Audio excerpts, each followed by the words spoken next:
Tonight's speaker grew up in the Appalachia Mountains, where the expectations for her life were as narrow as the rows of tobacco that she farmed. But instead of following the path laid out for her, she broke generational patterns, rebuilt her identity after being discharged from the military for being gay, and transformed the messiness of her past into a powerful framework for healing. She now uses travel, storytelling, and intentional living to show others how to embrace the mess to find who they really are. Please welcome Jade Reese.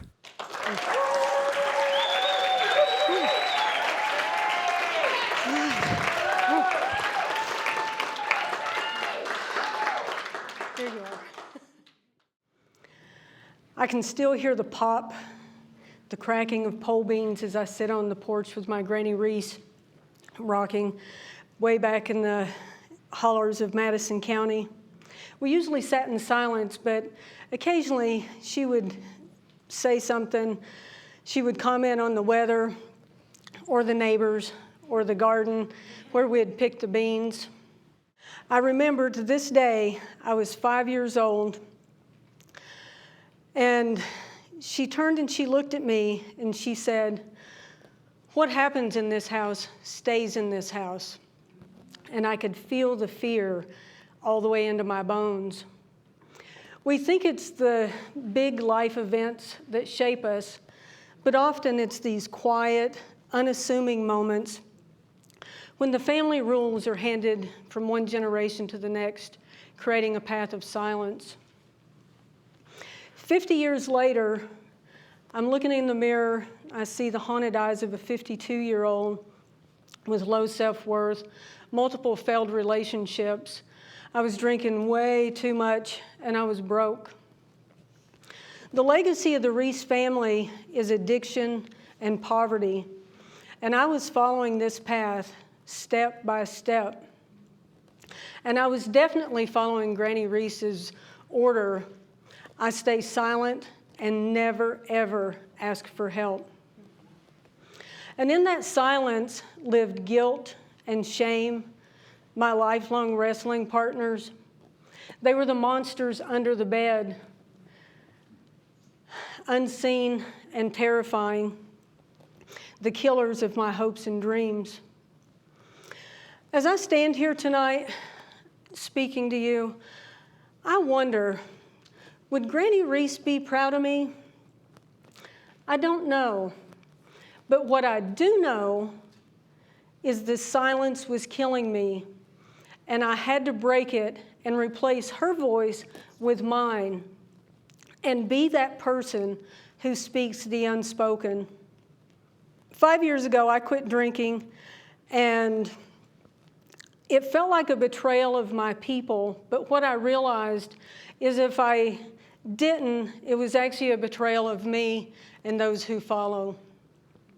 As I unraveled the patterns, the things I had overlooked, the things that I had closed my mind to, what I had shoved underneath the bed slowly and powerfully emerged. I discovered that the contradictions in my story are not things that need reconciled. They are my superpowers. Being discharged from the military for being gay while fighting for freedom did not shut me down. It taught me to stand up, speak up, and know that my worth is not tied to the institutions that reject me.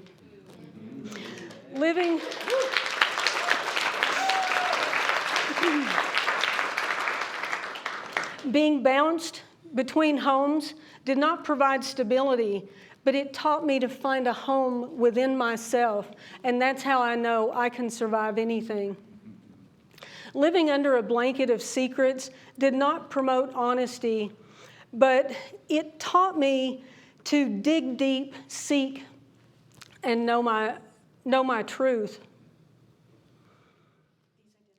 These identities, gay veteran, recovered addict, and world traveler, don't conflict. They layer. They give me the strength to hold the space for the complexities of being human.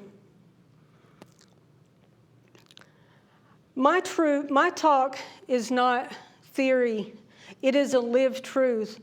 And if you resonate with my story, know this: your mess is not a liability. It is a source of power. Your past does not disqualify you. It is a foundation of strength. Your mess does not need cleaned up. It needs integrated. And you can stop apologizing for your wild, messy story and own it. Reclaim it as the space to find who you really are. I believe when we rise on purpose and change generational patterns, we become legacy designers. We create a new path of healing and peace for those who come after us, and are finally able to see that the mess was not the obstacle, it was the way. Thank you.